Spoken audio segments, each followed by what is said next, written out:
Today is Wednesday, November 10th, 2021. Coming up on Roland Martin Unfiltered, live from Los Angeles on the Black Star Network. Kyle Rittenhouse cries like a little punk on the witness stand in Wisconsin. Is the judge in the case another defense attorney? Our legal panel will break down today's proceedings. We'll also talk about the day's developments in the case of the three white men on trial for murdering Ahmaud Arbery. A black judge in Alabama is being targeted with removal from the bench. What's going on in that state with this sister? Also, on today's show, Republicans think they're going to do very well in 2022 midterms. What can Dems do to keep control of the House and the Senate? We'll be talking with political analyst Amisha Cross about that. Also on today's show, a slew of lawsuits being filed in Houston after the disaster at the Travis Scott Astroworld Festival, where 8 people have died. One woman is literally brain dead right now, no brain activity, so that death toll could actually increase. Also on today's show, we'll hear from, we'll talk to Congresswoman Frederica Wilson about a commission that she wants established. And, of course, joining me on the show, we'll be dealing with what's happening also in L.A. 9% of black people in this area. Why are all these black people getting stopped by the L.A. County? Yeah, remember we talked about that yesterday with their sheriff supporting these cops who commit civil rights violations? Yeah, we'll break that down as well. Folks, it is time to bring the funk on Roland Martin Unfiltered on the Black Star Network, live from L.A. Let's go. He's got it. Whatever the biz, he's on it. Whatever it is, he's got the scoop, the fact, the find. And when it breaks, he's right on time and it's rolling. Best believe he's knowing.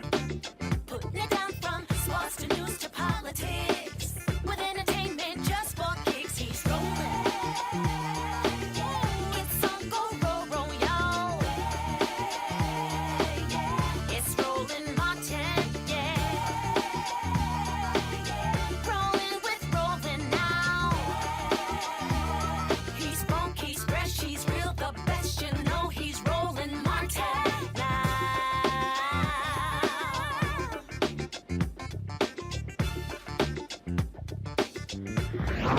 Martin! Keep the music going.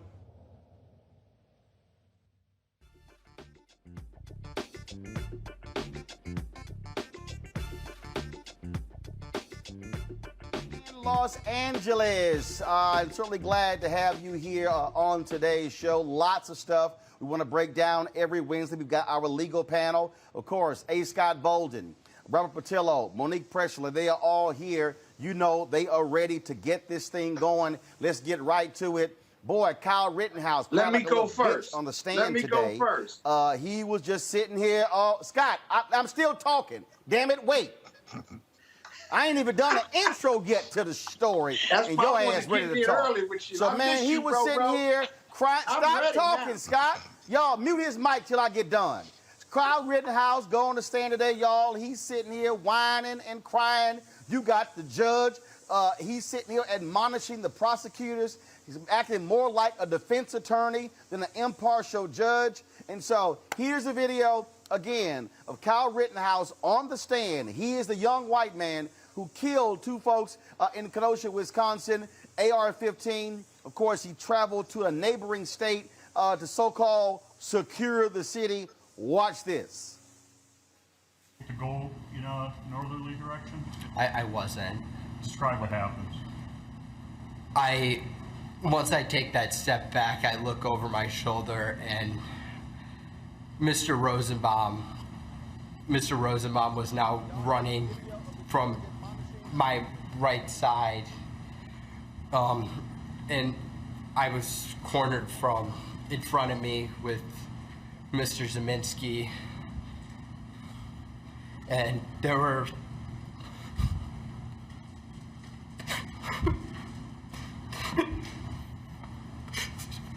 there were 3 people right there. Take a deep breath, Kyle.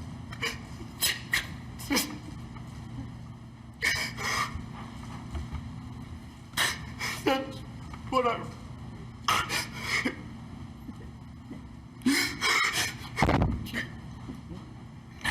That's what right, run. We're going to just take time for our break anyway. You can just relax for a minute, sir. We're going to take a break about 10 minutes, and please don't talk about the case during the break. Read, watch, or listen to any kind of trial. But he kept chasing me. It didn't stop him. Mr. Rittenhouse, you're telling us that you felt like you were about to die, right? Yes. But when you point the gun at someone else, that's going to make them feel like they're about to die, right?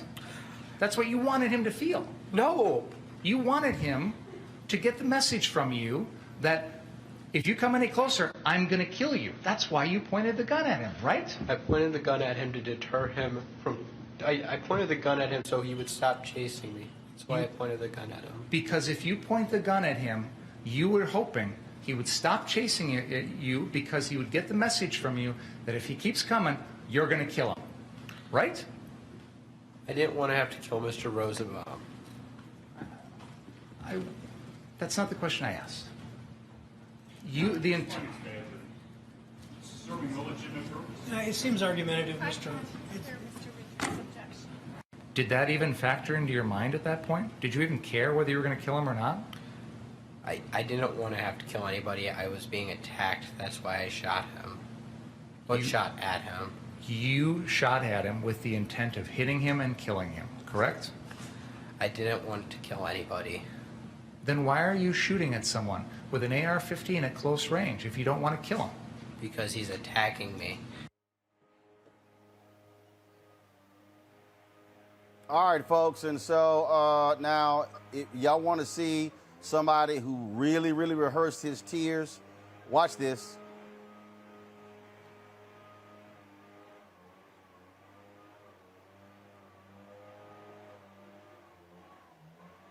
My Folks, right okay. side.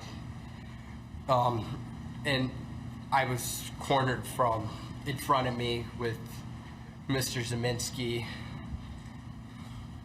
And there were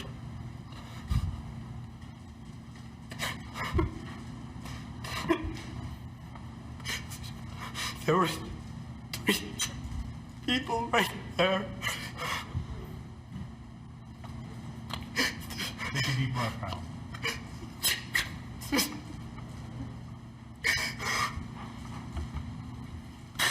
That's what I...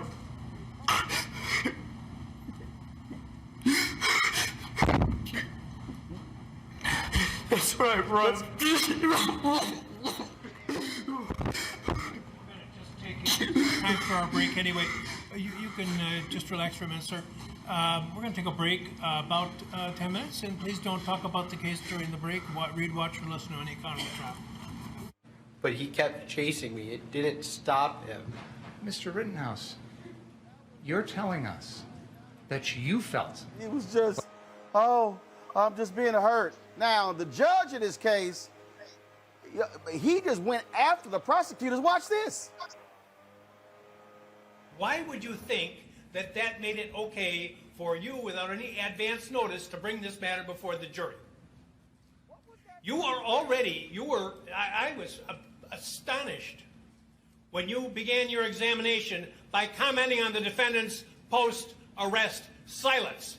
That's basic law. It's been basic law in this country for 40 years, 50 years. I have no idea why you would do something like that. And it gives, well, I'll leave it at that. So I don't know what you're up to. There have been numerous occasions during this trial where they've opened the door. The one time when they're going into Mr. Rosenbaum's prior, the reason he doesn't like guns, and I said something, I whispered in Mr. Krause's ear, it's because of the prior convictions. Please stop, and he did. He knows if you're going to go into something that's been excluded in a pretrial order, you better ask the court, you better get permission. This is ridiculous. it wasn't excluded, Your Honor. You know why it was excluded in the first place? Because it was propensity evidence. That is exactly what 90404 is designed to prevent. You're talking about his attitudes. His attitude is he wants to shoot people.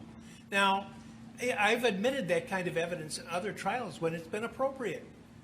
I didn't admit it in this case because, to me, what I've heard in this trial, and by the way, Mr. Richards absolutely correctly points out that just hours ago, I said I had heard nothing in this trial to change any of my rulings. So why? Testimony, Your Honor. Pardon me? That was before the Don't defense testimony. get brazen with me.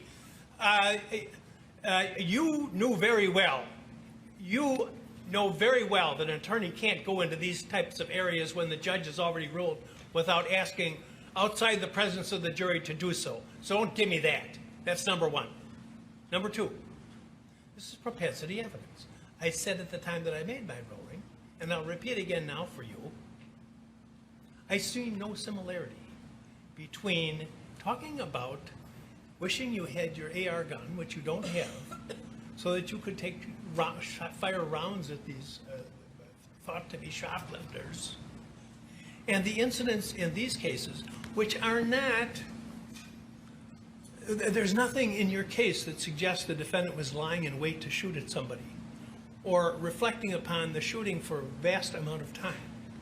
Every one of the incidents involves matters that involve seconds in time. So I commented at the time, I don't see the similarity, and I don't see the similarity now. You have an incident where he's making comments about some alleged shoplifters versus crimes that involve instantaneous actions, whether premeditated murder or whether self-defense. That's for the jury to decide. But I don't see the similarity. I said it couldn't come in, and it isn't coming in, no matter what you think. Number two, I have to be concerned that with what Mr. Richards has said about the progress of the trial, and when you were I said you were over the line, close to or over the line on commenting on the defendant's pretrial silence, which is a well-known rule. I'm astonished that would have been an issue. So I don't want to have another issue as long as this case continues. Is that clear? It is. Thank you. Ask the jury to come back in, please. Okay, let's get right to it. Scott, now you can talk.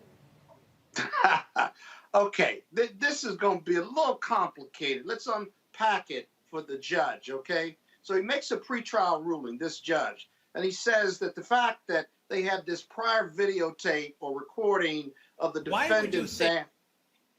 Pardon me? Anyway, we're going to unpack it. And so they have this prior recording of the defendant saying, I'd like to take my AR and shoot some people coming out of a store, a completely separate incident. The judge ruled that couldn't come in because, as he says, it's propensity evidence. That is, the propensity for the jury to believe that his desire to shoot an AR-15 on a prior occasion plays in some way to his intent for the night in doing the rioting and what have you. And the judge said that's mutually exclusive. The prosecutor tried to bring it in, despite that ruling, saying that his ruling, the judge's ruling, opened the door or did not close the door to that level of inquiry. The reason that's important is because it's highly prejudiced versus the probative value. And if he does that, if he brings that in against the judge's order, or if he questions the defendant about whether he told the police something or not, and he's got a right to remain silent under the Constitution, that's grounds for a mistrial. In fact, the defense attorneys moved for mistrial, and the judge almost granted it. This doesn't have to do, as I see the video, have to do with whether the judge is acting for the defense or in support of the defense. This is kind of fundamental trial work and evidence and rules that defense lawyers and prosecutors cannot violate, because you can get a mistrial on this, and it's a waste of time, money, and resources when you have to start all over again. And so that's the unpacking piece. I think the judge was right here, but he did not grant the mistrial because he wants to get this trial done. But the prosecution has to stay in line. Now, I don't think long-term that's going to have a prejudicial effect on the prosecution. Judges move on, and you get berated by judges all the time if you screw up. But here, I think the judge was right, at least had an argument for why he was highly pissed off, if you will, with the prosecution. And lastly, I don't know what the defendant was doing, because he said he looked like he was having an asthma attack more than crying. I didn't like to laugh at people who were being emotional, but that did seem contrived. So those are my best thoughts, Roland. Monique, you have this judge who, again, has ticked off a lot of people who, you know, first of all, he made it clear that the prosecutors could not call the two people who were killed victims.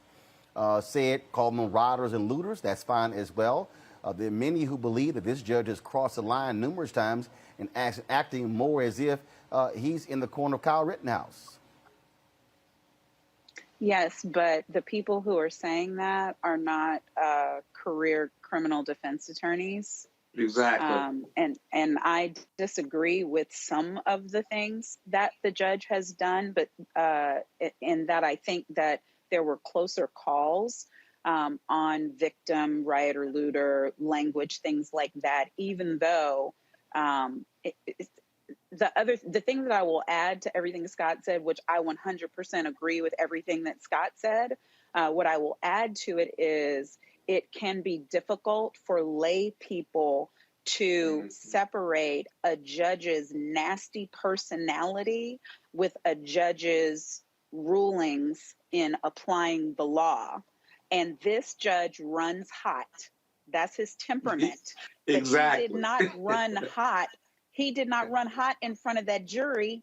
He got his jury the heck out of there, and then he read for filth the prosecutor for doing something that the prosecutor should have never tried to do, was stupid to do, wouldn't have gotten away with. And in DC, it wouldn't, I don't know if the mistrial would be granted or not, but the likes of Tanya Chutkan, who just did the ruling saying that the Trump files are not going to be secret, she would have stepped a lawyer back over some bullshiggity like that. She'd like, think this over in one of my jail cells. The bailiff will show you what happens when you screw with my jury. Think it through, counselor. You work for the government. You don't take cheap shots. You don't try to sneak things in front of the jury before you talk to me, especially if you know I'm the kind of judge that runs hot anyway. And we've been fighting back and forth about this. Okay, if you think the door was open through the defendant's testimony, you ask the lead up questions, and then you say, Your Honor, may we approach? And then you approach and you say, Your Honor, I believe based on the answers that I've just received from the defendant and based on the prior testimony on direct examination, this now should come into evidence and I would like to be heard. And then the judge is going to say yes, the judge is going to say no. You stick it in your folder for mistrial if you get denied. These prosecutors are getting out-lawyered. Hold this up against the trial that we saw against Chauvin, where you saw prosecutors do one of the best jobs of prosecuting a criminal case I have seen. And never in my life have I liked the job that a prosecutor does, in that I'm just, in my spirit, a defense attorney. But they did a good job and they got a conviction. These dudes right here are screwing up. And yes, the defendant had his contrived breakdown, and I don't know how long they had to practice for Rittenhouse to do that contrived breakdown. Obviously, they still couldn't get him to shed one single tear, but they worked him hard. And when you have a whole bunch of white folks on a jury, seeing who they're going to think is a boy, who they're calling Kyle, and he's doing that, hyperventilating, scrunching his face up, looking at the judge saying, help me, please. Yeah, it might work. So no, I don't like the way this case is going. I texted everybody and said I believed it would be a SHT show from start to finish, and I stand by my estimation. Robert Patillo, is this judge doing a proper job? Is he coming across as being more sympathetic to the defense? Should he recuse himself? No, the judge is doing a fine job. The prosecutor is the one messing up. And I put myself in the position of that defense attorney. I've been a defense attorney my whole career. If we have a pretrial motion and the judge rules on what can and can't come in, and now you just try to sneak something in against the pretrial order that we issued, I'm flipping the table over. I'm literally flipping the table. The one time I got put in handcuffs in court was when a prosecutor tried to do something similar to that. And I blacked the Yes. F out in the middle of the Fulton County courtroom. They had to put handcuffs on me to stop me from literally going up on the bench. That's what you have. That's called zealous advocacy for your client. You got to be willing to take it to the mat for your client. So if the prosecutor has already agreed and it's already been ruled on before trial and you're trying to sneak something in, I'm not trying the rest of the case. We're already at mistrial here. I'm already talking to my client when he gets off the stand and saying, look, regardless of what happens, we're ready for appeal, even if you do get convicted here. So this is one of those incompetent prosecutorial jobs I've ever seen, because even if you play that the cross-examination back that the prosecutor was doing, and that's what I keyed in on that section, the cross-examination. The defendant does not get to talk during that cross-examination except yes or no. So I am testifying for you. I'm basically reading through the facts that happened and shaping them to the way that I want them read out. And you were saying, did you cross state lines? Yes. Did you bring a loaded firearm with you? Yes. Did you have any legal responsibility to be there? No. Did you walk around brandishing an AR-15 in a crowded protest? Yes. Are you a law enforcement officer? No. Do you have any training which allows you to do crowd control or to patrol businesses? No. Did you aim your firearm at an individual? Yes. Did you shoot that individual? Yes. Did that individual die? Yes. Done with my questions. You don't have all this back and forth. Well, You yes. sit down. You don't do all this back and forth. You keep it tight and you get on out.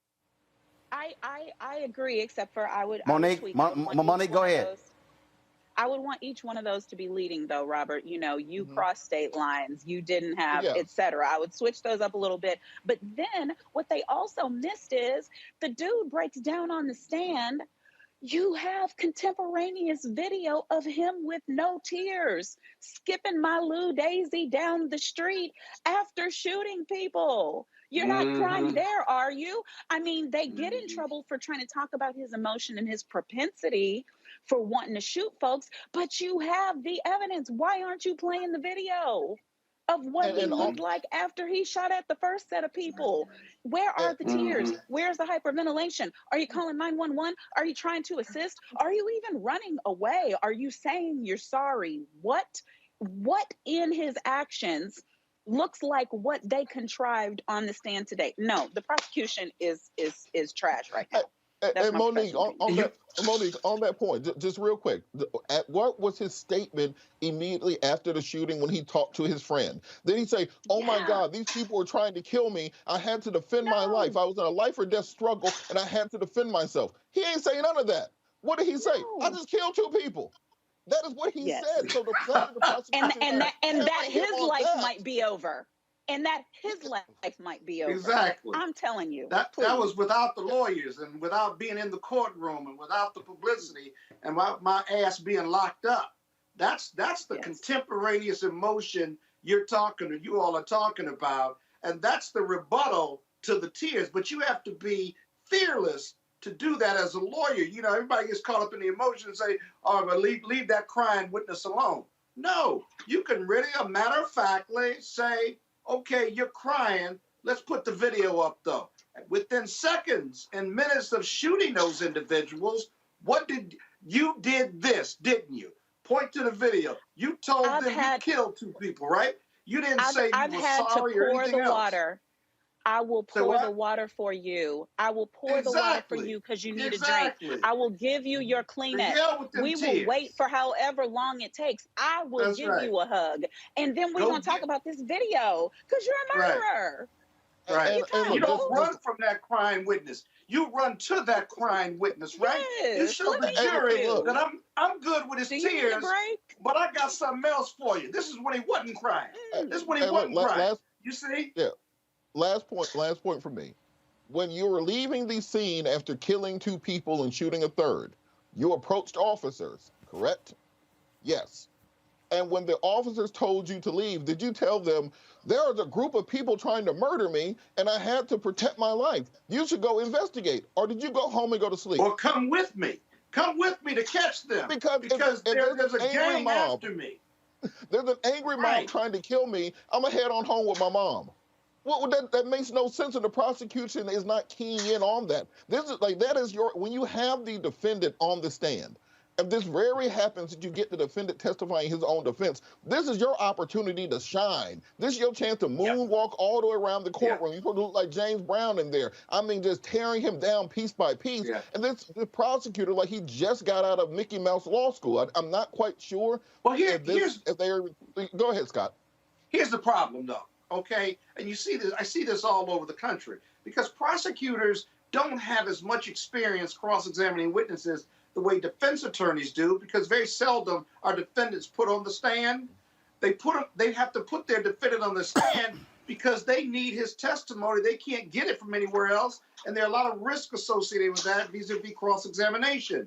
But the prosecutors aren't really good at cross-examination because they don't do a whole lot of it. And you're seeing this manifestation across, but not one of any level of experience or expertise. The issues we're raising, when you put your cross-examination together, you ought to be thinking and raising those issues months before, because you know this moment is a possibility, and in this case, a probability. And they lost that war.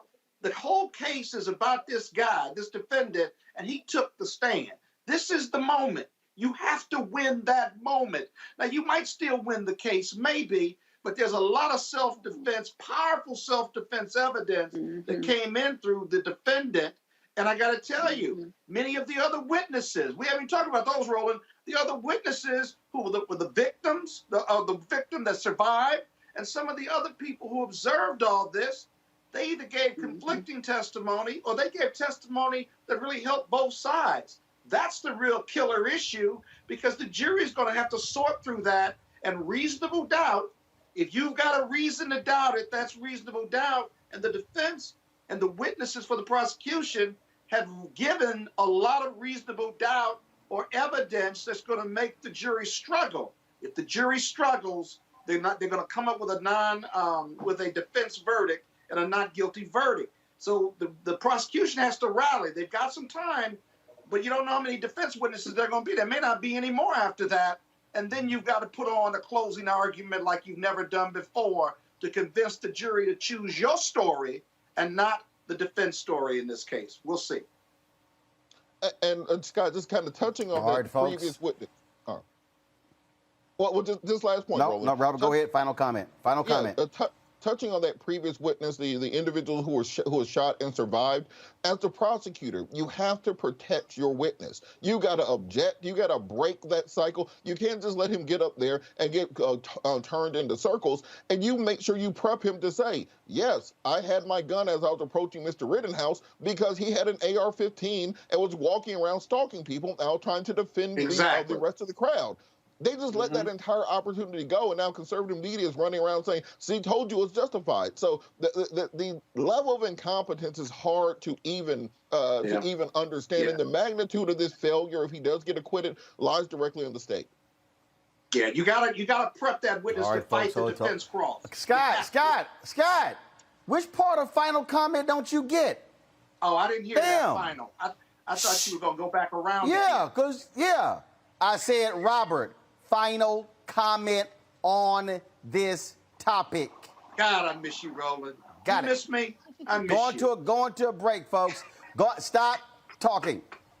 Going to a break. When we come back on Roland Martin Unfiltered, we'll talk about what's happening in Alabama, also dealing with Dems trying to figure out what they're going to do to hold on to the House and the Senate. You also have Republicans passing all of these gerrymandered laws as well. We'll talk with the political analyst Amisha Cross about that. Lots of stuff to cover on Roland Martin Unfiltered, broadcasting live from Los Angeles on the Black Star Network. Back in a moment.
Betty is saving big holiday shopping at Amazon. So now, she's free to become Bear Hug Betty. Settle in, kids. You'll be there a while. Ooh, where you going?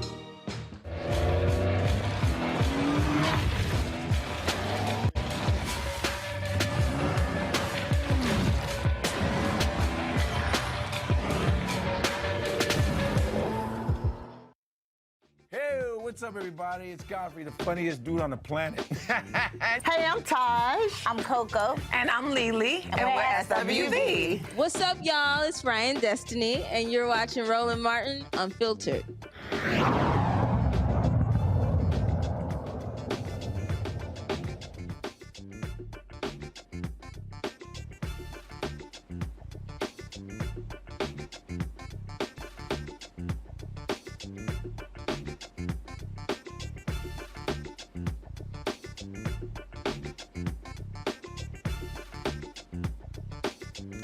All right, folks, welcome back to Roland Martin Unfiltered. Glad to have you on today's show. We're broadcasting live from LA, where we're doing a series of interviews for the new one-on-one show on the Black Star Network called Rolling with Roland. Yesterday, got a chance to talk with Sally Richardson Whitfield and Richard Roundtree. Today, we'll be chatting with actor Trevor Jackson, and we got some other interviews this week with Brescia Webb, Chris Spencer, Flex Alexander, Ray Chu, and many others. And so, looking forward to that.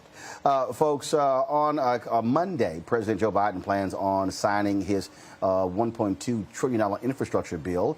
They're already touting this is going to be a bipartisan signing ceremony, but you still have folks who say more needs to be done for the poor in this country, for the needy in this country, for African Americans as well. Those things are happening. Plus, you also have the January 6th Select Committee dealing with the MAGA rioters on that particular day. And so a number of things we want to talk about in addition to this commission that Congresswoman Frederica Wilson has been working on. And so let's go to her right now. She hails from Florida. I'm sure she is rocking one of her signature cowboy hats. Glad to have her back on Roland Martin Unfiltered. Congressman Wilson, how you doing? Okay, how are you, Roland? Good to see you. Oh, we got the red cowboy hat today. Okay, so I take all the Deltas out there. Real happy to see you in that one. But I want to ask you several different things before we start talking about your commission on the social status of black men and boys. And that is, you had all of this back and forth between progressives and moderates, Republicans doing what they do. And there are some who say progressives should have never agreed to this $1.2 trillion bill if they didn't get family leave and some other things as well. Are you happy with this compromise that was signed? I am happy with the compromise that was signed. It is more than we have ever had. This is transformational. Transformational. So we have a big tent in the Democratic Party. We have, in the Republican Party is basically white men. In the Democratic Party, you have all kinds of people that represent the entire nation. So we have to take into consideration as to what we're doing and how we legislate. And so I think it is a wonderful bill. It's going to do so much. And I don't want people to start talking about child tax credits. I call it Social Security for children. Every child today get $300.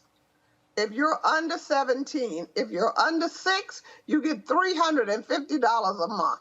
So we need to talk about that, and we're expanding it in the Build Back Better bill. So I think it's wonderful. I'm kind of a little disappointed that we lost free community college, but I would have lost it anyway because it was going to go to the states, and the governors in red states had to match money. Everybody had to match money.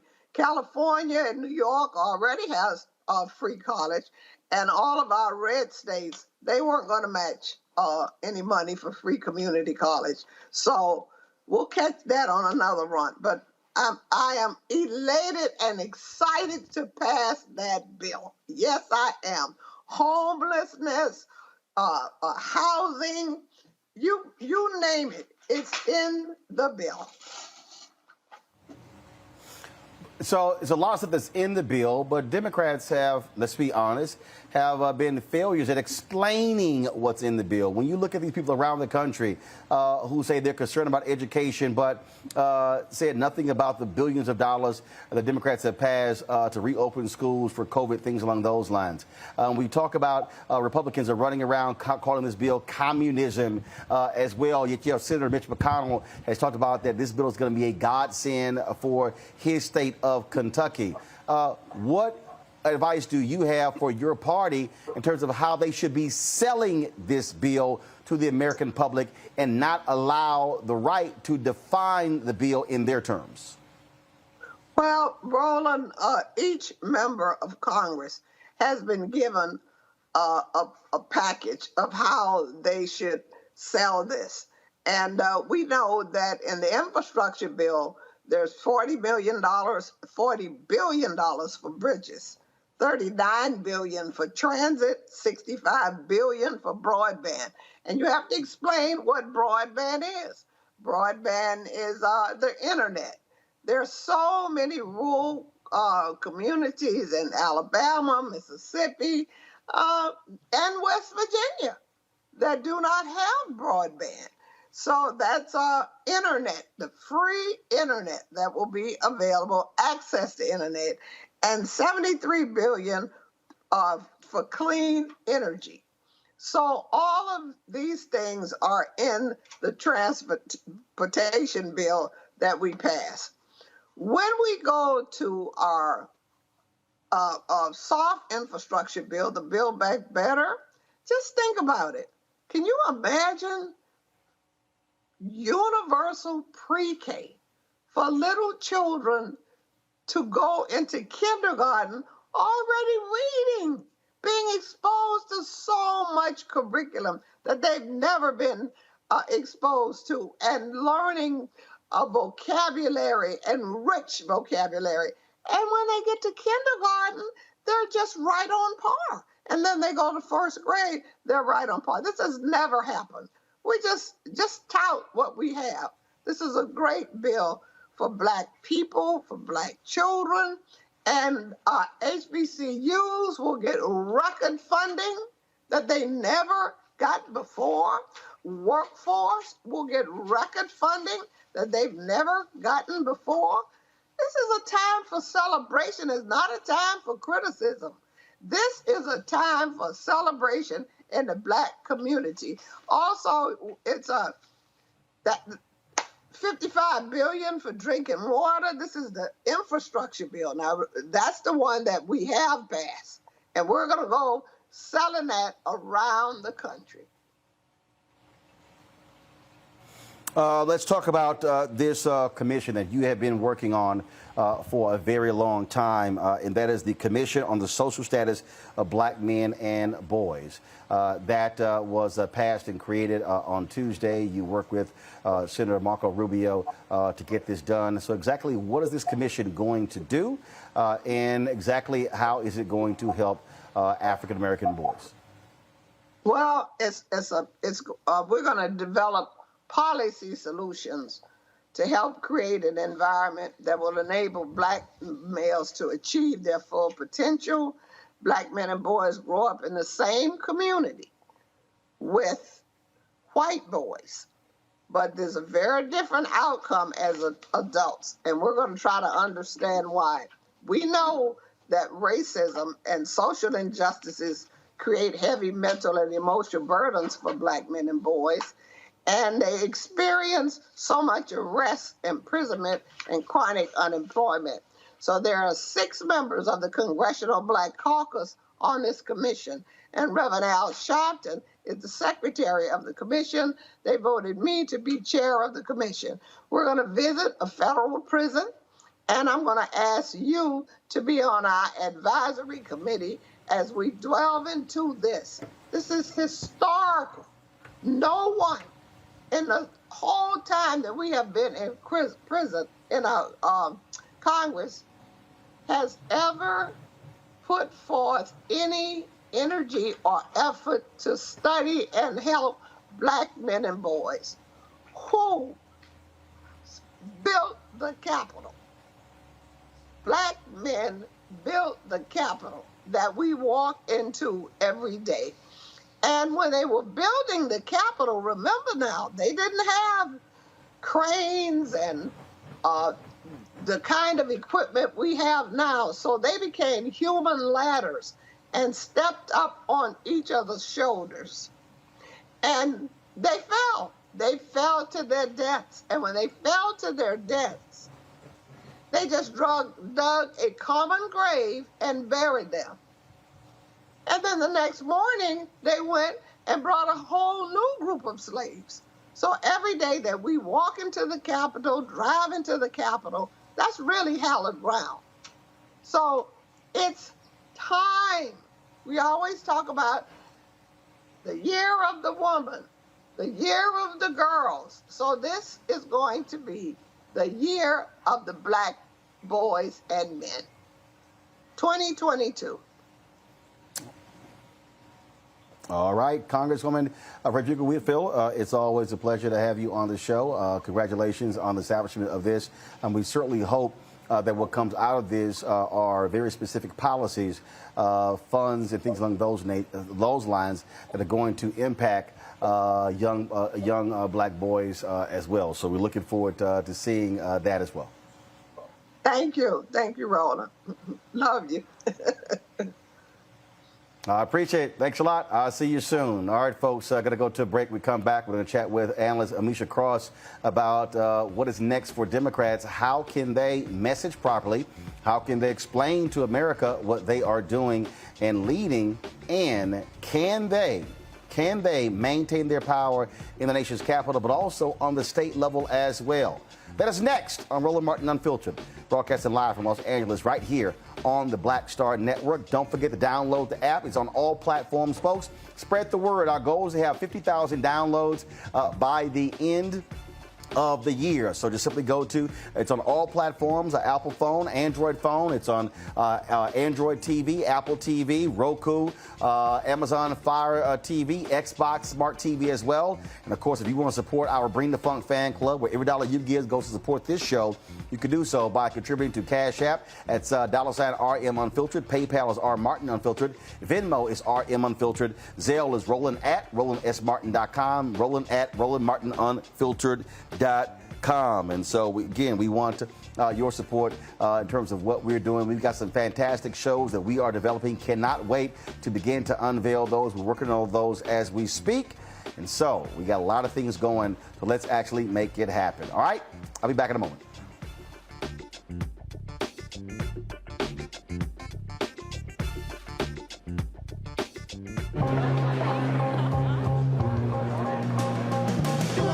Are the stars out tonight?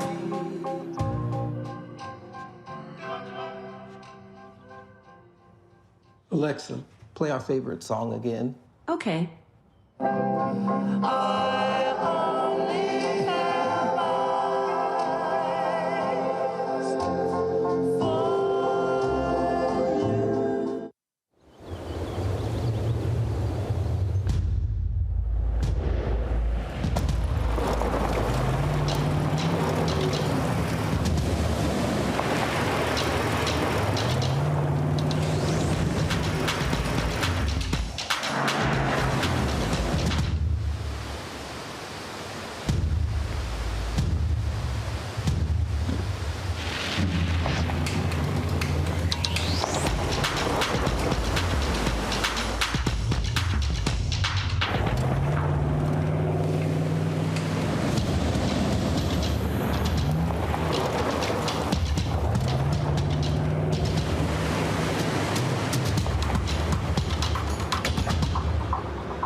Maureen is saving big holiday shopping at Amazon, so now she's free to become Maureen the Merrier.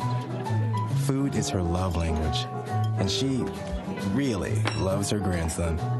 Like, really loves.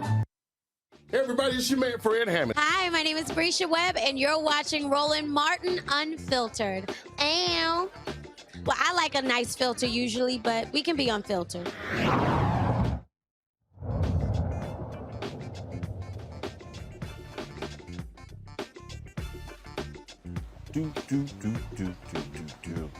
All right, folks, welcome back to Roland Martin Unfiltered. We've been talking about, of course, the political fallout of the elections in Virginia. First of all, where Glenn Youngkin beat Terry McCullough to become the next Virginia governor. They also won the lieutenant governor's race and the attorney general's race. In New Jersey, they thought that the governor there, Phil Murphy, was going to win by 8 points, but he won. It's now it's around 2.5 to almost 3% there as well. And so all of these people have been talking about, oh my God, it's doom and gloom. You've got Republicans who are passing all of these bills, gerrymandering these districts. Those things are happening as well. So the question is, what is the path forward? As I already said, on Monday, President Joe Biden, Vice President Kamala Harris, they'll be signing that $1.2 trillion infrastructure bill in a ceremony at the White House that they are already touting as a bipartisan signing, because 13 House Democrats voted for it. And, of course, you had Republicans in the Senate vote for it as well. Already, Senate Minority Leader Mitch McConnell has talked about how that bill is going to be a godsend for Kentucky. And so the question is, how do Democrats use this effectively communicating with the public? Joining us right now, political analyst Amisha Cross. Amisha, glad to have you back on the show. Messages. How you do it, videos that are being put out, in terms of memes, things along those lines. You've got this entire right-wing apparatus that is framing this bill as communism, as, oh my God, the takeover of America, which is literally the dumbest thing in the world, because the Trump infrastructure bill that could not get passed was a $2 trillion infrastructure bill. So what do you say? What do you tell the Democrats on how they need to convince the American people that they are the ones who are moving the economy forward? Exactly, Roland. And part of this, I think, is preaching a lot of what you just said. What we're looking at is a Republican apparatus that is extremely strong when it comes to communication. It doesn't matter that they're spewing lies, that they are not being honest in a lot of the graphics and the things that they are showing. But more importantly, for Democrats, we keep operating on the defense instead of jumping out there, getting the information out front. I think that what needs to be said is a translation of exactly what's in the infrastructure bill and what that means to people on the ground, what that means in terms of job opportunities, what it means in terms of skills training, what it means in terms of living wage jobs, what it means in terms of clean water, what it means in terms of providing for roads, rail, bridges, and eradicating a lot of what we know and what you've talked about on this show before in terms of the racism that has been baked into our highway systems and our road systems that have blocked African Americans in particular from job opportunities and economic opportunities and housing in places across this country. And those things still very much exist to this day. With that being said, I also think that what we saw Joe Biden do today, for instance, going to Baltimore, touting the importance of this infrastructure bill, this has to happen across the United States. It has to happen in red states. It has to happen in blue states. It has to happen in purple states. They also need to partner with local businesses and organizations. They have to partner with Black chambers of commerce. There has to be conversation with the individuals who help drive and push for the final vote. We know that that came from the Congressional Black Caucus. We know that the Divine Nine played a very significant role in this, and they have to play a significant role as we continue to roll this out as well. And I say that, Roland, because at the end of the day, the Democratic Party is its most willing and most participatory group that gets them to the finish line is Black people. And one of the reasons why we saw such a grave loss in Virginia is because we did not see Democratic appeals to Black voters. If you really want to ensure that there's going to be a finish line that Democrats are going to be able to maintain seats and gain seats during the midterms,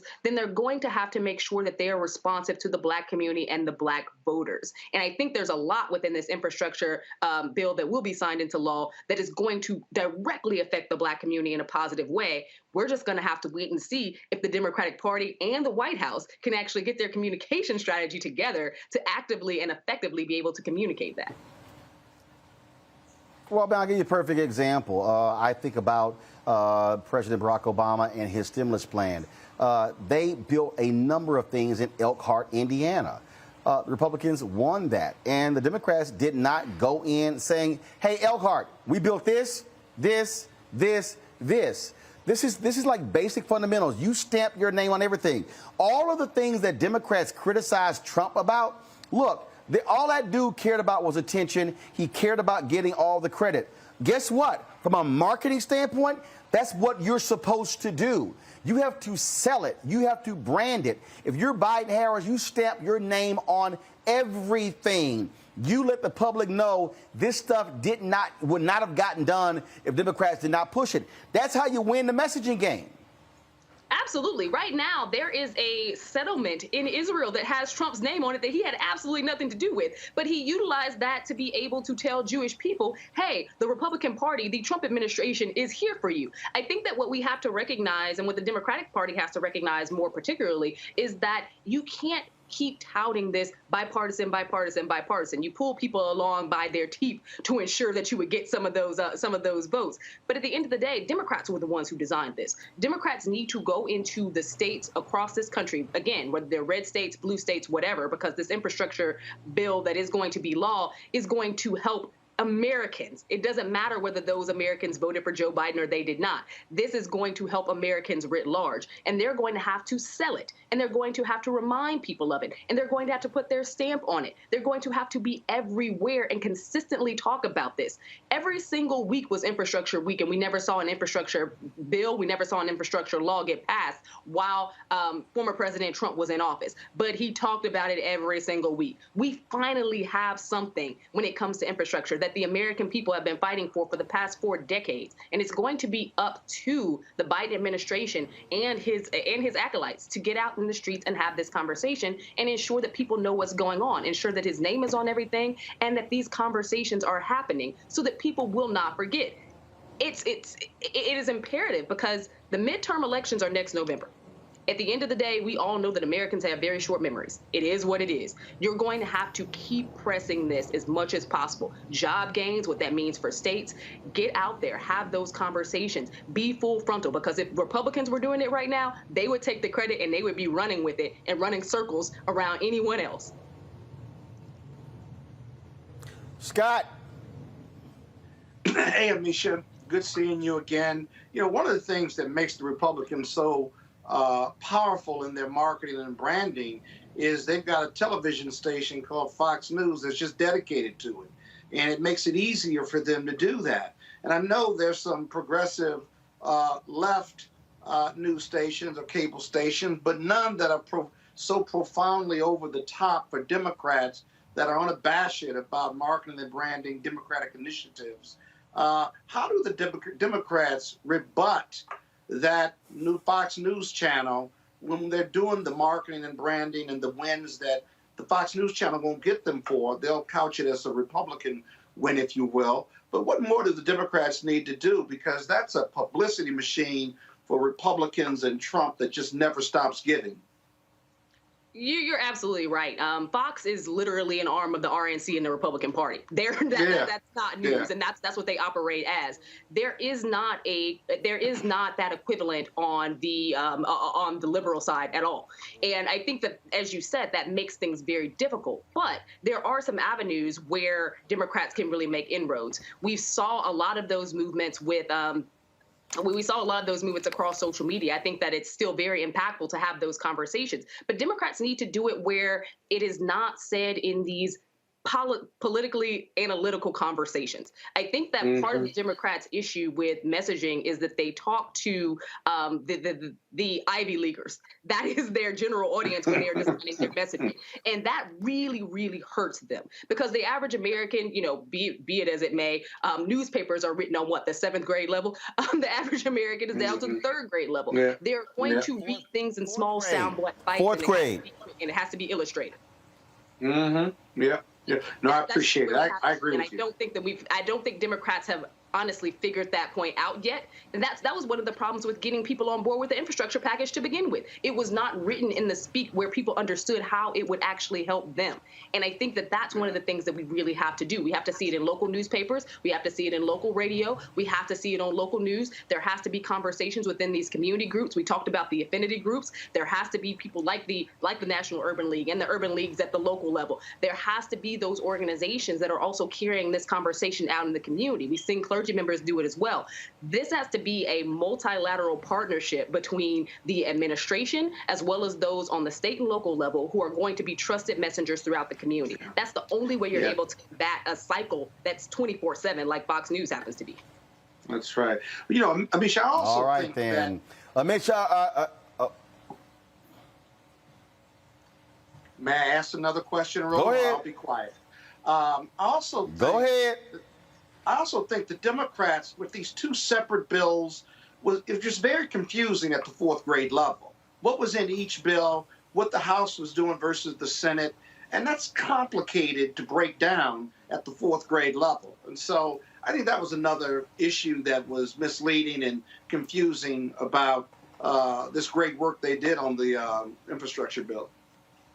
It was, and I'll agree with you there. There was so much conflict around what was in one versus what was in the other, as well as why they weren't originally joined together and what was going to be parsed out and what was going to be left, what was left in the bills in general after Manchin and Sinema kind of decided what they were going to stand by and what they weren't. But in addition to that, I think that because there seemed to be, or at least the mainstream media, focused in on these rifts between liberal members of the party as well as moderate members of the party, instead of focusing in on the fact that Republicans never really even came to the table, it really set a stage for Democrats in general, because it looked like Democrats were a lot more fractured than they happened to be when Republicans weren't even coming to play ball at all.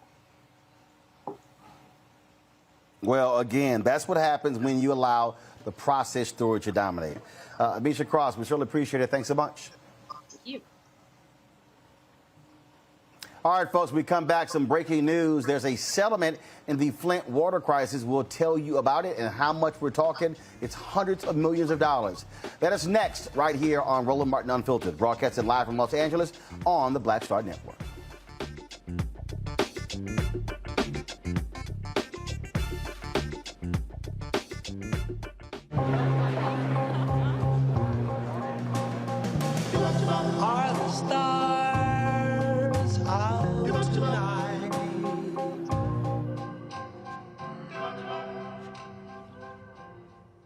Alexa, play our favorite song again. Okay.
Maureen is saving big holiday shopping at Amazon. So now she's free to become Maureen the Merrier.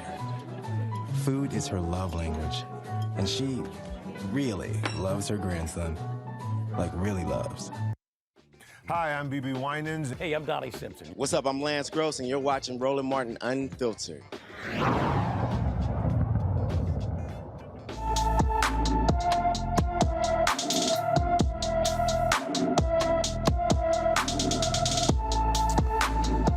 Camaria Johnson was reported missing on May 25th, 2021. The 16-year-old is missing from Radcliffe, Kentucky. She is 5 feet 5 inches tall, weighs 155 pounds, has brown eyes and black hair that was braided when she disappeared. Camaria wore a pink hoodie, black sweats with a red-white stripe, and black Vans with flames. She was not wearing her glasses at the time she went missing. If you have any information on Camaria's whereabouts, please call the Radcliffe Police Department at 270-351-4470. That's 270-351-4470. All right, folks, just a couple of hours ago, this breaking news came in. That is, a judge has approved a $600 million settlement in the Flint water crisis. Go to my iPad, please. This is from the Detroit News. The U.S. District Judge Judith Levy gave final approval to the $626.25 million settlement with victims of the Flint water crisis. And most of those resources are going to actually go to the young folks who have been impacted by that. As you know, we've talked about this on the show here, how young people were impacted. And this is from the actual settlement right here. About 80% of the settlement, go to my iPad, please. About 80% of the settlement would go to individuals who were minors when first exposed to contaminated water, including 65% for kids 6 and younger. 10% of the settlement money is going to go for children aged 7 to 11, and 5% for youth ages 12 to 17.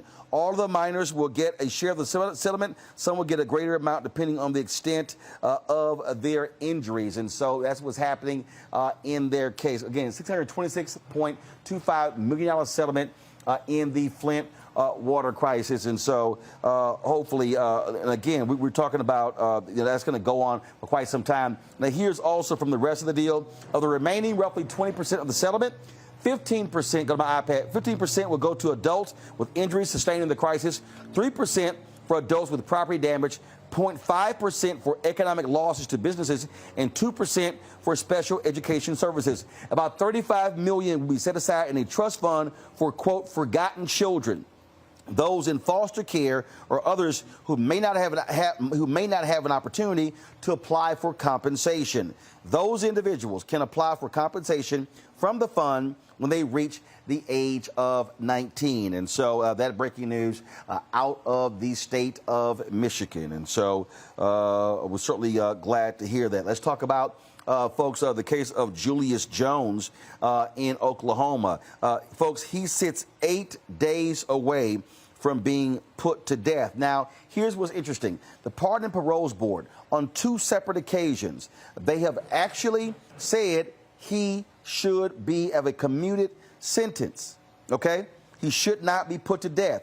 They say there are way too many questions. Here's the problem. He's waiting on Governor Kevin Stitt to grant his recommended clemency. Again, his execution is 8 days away. Supreme Court refused to stop executions in Oklahoma, even though they have botched several in the past. Okay, now, here's what's strange, again, about this particular story here. The governor, we saw this post with our friend Tiffany Lofton. The governor, he's been meeting with the family of the man who was killed and not the family of Julius Jones. This is the same governor who said there should have been a clemency hearing before he would make a decision. Well, guess what? There was a clemency hearing, and they decided that he should not be put to death. This is crazy, Scott, to see what's going on here with this governor. Okay, he says, okay, you know what? I'm not going to make a decision. There should be a clemency hearing. Guess what? They vote again. The same recommendation. Now, I still haven't quite decided, where Julius Jones every single day is moving closer and closer to being put to death. Yeah, I think the optics are bad on this, but I also think the governor certainly has an obligation or an opportunity prior 8 days and within these 8 days to consult with the family, not to decide based on what the family tells him, but to get a bunch of information and to listen and to render a determination. That determination, it would be unusual for the governor to turn down or reject the clemency board's recommendation. I think it's not so much politics. I think it's him wanting to say that he talked to these various groups before he renders an ultimate decision. Race may play a factor in it, but I would really be surprised if the governor rejected 2 clemency votes to commute his sentence. And so it's taking a little longer than it should be. But in the end, the Supreme Court doesn't have to rule on it because the power lies with the governor and the clemency board. And the clemency board has rendered its decision, or rather recommendation. So expect it to happen. But here's what's so crazy here, Robert. The governor made this big deal out of, no, I don't want to have to sit here, make a decision. We should have the board have a full clemency hearing. They had a full clemency hearing. They heard from the family. They heard from the prosecutors. They heard from Julius Jones' attorneys, and they voted 3-1 again, recommending his sentence be commuted to life in prison, the possibility of parole. Governor Kevin Stitt, what the hell are you doing? Well, look, this is part of the reason I think we're going to have federal action on many of these things, because you cannot depend and put so much power into the hands of individual governors. We're going to have some sorts of regulations to determine what exactly states can and cannot do to individuals. We have an 8th Amendment, which apparently is completely pointless to the Constitution. If many of these actions are not cruel and unusual punishment, executing individuals, injecting them with poison, firing squads, as some states have, solitary confinement for decades at a time. And we're not going to actually enforce the 8th Amendment and get rid of it altogether and just go back to having the Star Chamber and medieval types of torture. This is one of those places where I think the social justice movement has to go next. Back a decade ago, I ran for office. I ran for office for one reason, which was because they were about to execute Troy Davis here in the state of Georgia. And I felt that it was our responsibility to get involved in public service to try to stop that from happening. We have to make this the compelling narrative of this next election cycle and make sure the Democrats understand while they're in power that they have the ability to push this issue, to federalize many of these state level abuses, and ensure that going forward we do not have this type of system which is beneath that of many third world countries. How the hell do we talk to Iran or to China or to any of these other nations or North Korea about their justice system when we have these abuses in our system and people are still being treated the same way they were 1,000 years ago? And this has to be a priority, because right now we get so caught up in minutia. How the hell is critical race theory a bigger issue than cruel and unusual punishment in our criminal justice system? Well, and here's the deal, Scott. This story out of Tennessee, where a judge found that a death row inmate's trial was tainted with racism and has resentenced him to life in prison. 30 years after Abu Ali Abdul Rahman's original sentence in 1987 for murder, Judge Monty Watkins changed the conviction because Watkins ruled Abdul Rahman's rights to a fair trial was violated. Prosecutors from the initial trial told the judge that they excluded a black college-educated preacher from the jury pool because he appeared, quote, uncommunicative and uneducated. But they chose less educated white jurors. Davidson County District Attorney proposed a deal on Abdul Rahman's behalf to change his execution sentence to 3 life sentences. Now Abdul Rahman, he was set to be executed on April 9, 2020, was halted due to the pandemic. The State Attorney General's office could still appeal the resentencing. This right here, Scott, is why many people say get rid of the death penalty. That because it is not foolproof. Yes, there are people who have committed heinous crimes, the likes of Dylan Ruth and others, who many of us could personally believe, hey, should be put to death when they have taken life. But the problem is when you have these cases, these examples, where and here's the deal, in this case here, this gentleman, he's not saying I didn't do it. The judge is simply saying racism was a part of this case, and so pull off the execution and make it life imprisonment. That's why people who believe in get rid of the death penalty say you should not have a death penalty in the United States. It should simply be life in prison. Well, it's an imperfect system made more imperfect by racism in the criminal justice system. Racism lives in the criminal justice system. In this case, Rahman, he would have been dead had it not been for COVID. And there was another issue that caused the delay that had nothing to do with his legal status before then. So he was supposed to be in the death penalty. He was supposed to have died twice. Now, the other unique thing about the Ronman case is that the prosecutors came forward and admitted this. Very often, like in the Jimmy Gardner case, the prosecution didn't concede anything, and they lied and they had their witnesses lie. Here, the prosecution stepped up and said, we violated the jury rules and we violated his due process rights and how we picked the jury. I don't know whether it was before Batson v. Kentucky or afterwards, but so you had this admission and the judge agreed with them. Now, in the Ronman case, there's an issue where the government may appeal, that somehow the judge doesn't have the authority to change it from the death penalty to life imprisonment. That's the other part of the story, that nobody knows what the outcome will be, but it's not over yet. And so if the prosecution appeals the judge's ability to do this, which makes no sense whatsoever, you might be looking at a legal appeal that could put him back in life jeopardy or even legal jeopardy. So this is a case, Roland, we need to come back to and watch it closely. Again, it's so many folks, when you talk about these cases, Robert, that greatly impact African Americans. When you look at these death penalty cases, it's typically black people who are the ones on the receiving end of being unjustly sentenced to death, having their sentences commuted or even being released from prison for crimes they simply did not commit. Well, Roland, to that point, Barry Scheck in the Innocence Project does great work on this, but there's no way for there to be enough of them to fight these cases. And this is why I'm going to go back to that point. We need to be having federal action on cruel and unusual punishment in our criminal justice system. There's absolutely no compelling state interest in killing people. There is a question, actually, as to whether or not constitutionally our country even has the power to sentence someone to death under the Constitution and the Eighth Amendment. Look, the death penalty does not deter a single person from committing a crime. When somebody's committing a murder, nobody thinks, well, I might get the death penalty. They've done study after study for decades. There's no deterrent effect of the death penalty. You don't save money by sentencing someone to death. It's actually more expensive because of the number of appeals and the amount of work that goes into actually sentencing someone to death. There's no public policy reason for doing it because all you're really doing, if you look at the purposes of punishment, anybody who went to law school, your first year class, those purposes of punishment, all you're doing is bloodlust and retribution. We're supposed to, you're not rehabilitating, you're not teaching a lesson, you're not stopping anything. All you're doing is bloodlust. This is old school eye for an eye, tooth for a tooth, biblical justice that people still want. So the fact that we still do this in the 21st century,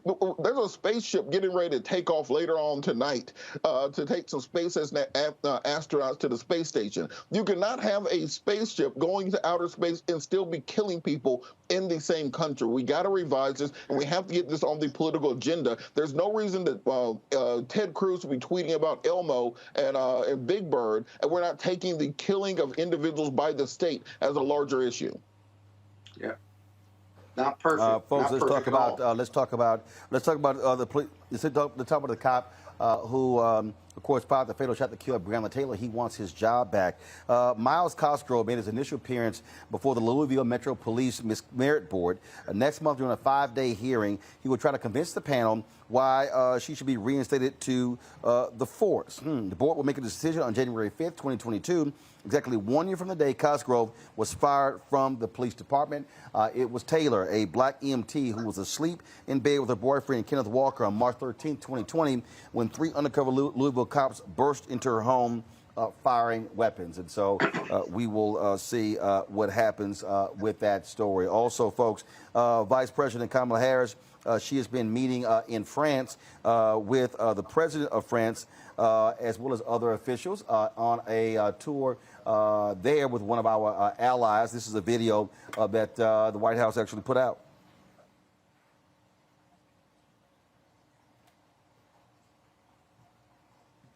To breast cancer, to mRNA, and what we do around that.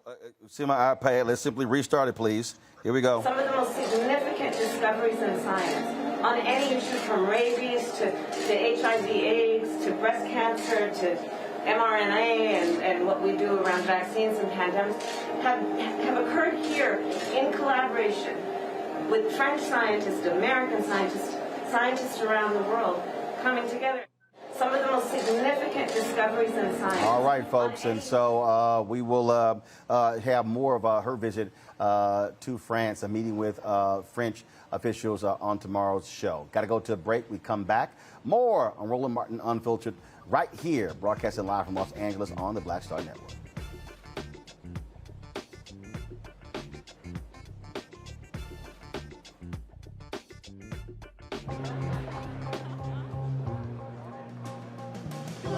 Are the stars out tonight?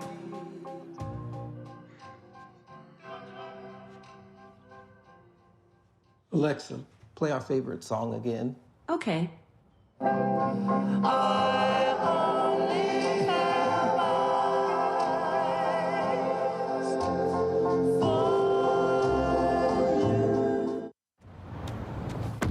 Oh, that spin class was brutal. Well, you can try using the Buick's massaging seat. Ooh, yeah, that's nice.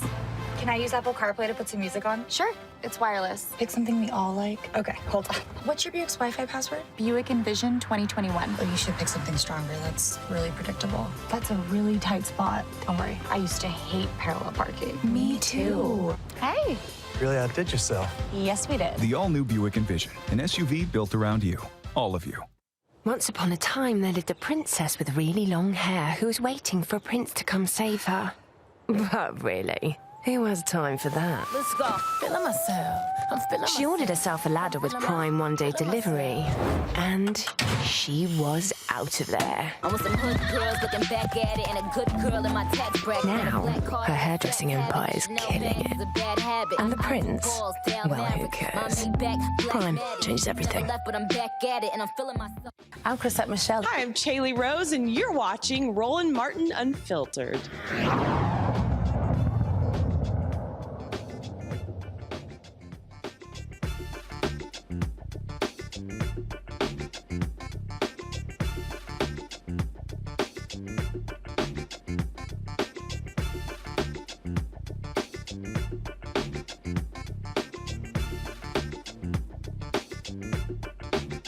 Welcome back to Roland Martin Unfiltered. Let's go to Georgia, where the three white men on trial for killing Ahmaud Arbery continues.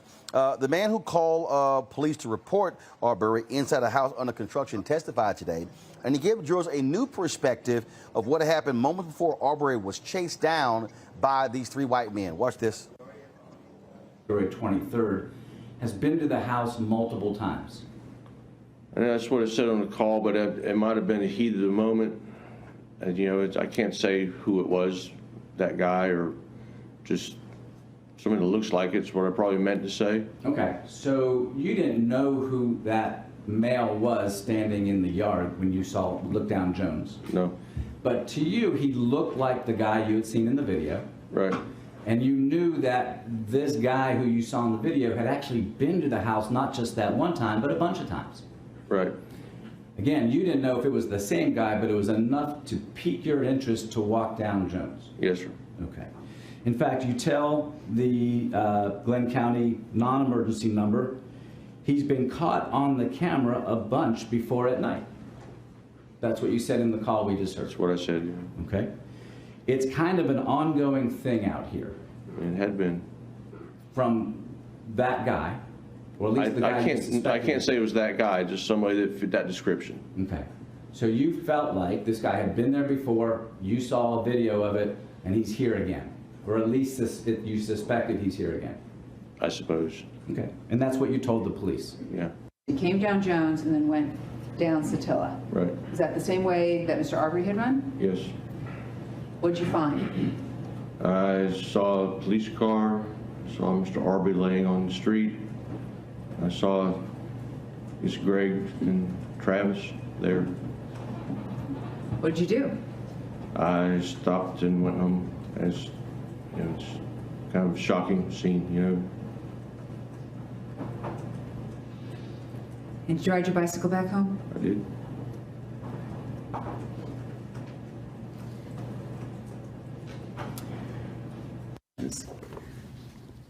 Did Greg McMichael ever indicate to you at that time that he thought Ahmaud Arbery, the guy, had committed a crime that day? No, ma'am. So he didn't say the guy committed the crime of this? No, ma'am. And when he said to you that numerous occasions the guy has broken into a house over there, they've got him on video, what house was Greg McMichael talking about? A house down the road that was under construction. Okay, so he's not talking about his home at 230 Satilla Drive? No, ma'am. All right. While speaking with you, did Greg McMichael ever use the word burglary? No, ma'am. Did he ever use the word trespass? No, ma'am. Did he ever tell you while you're talking to him that he was attempting to make a citizen's arrest? No, ma'am. Did he ever even use the word arrest? No, ma'am. Did he ever even use the word detain? No, ma'am. All right. Did he ever tell you that, oh, we were going to detain this guy and wait for the police to come and investigate? No, ma'am. Did he ever tell you, oh, by the way, I saw Mr. Arbery throwing stuff out of his pockets as he ran? No, ma'am.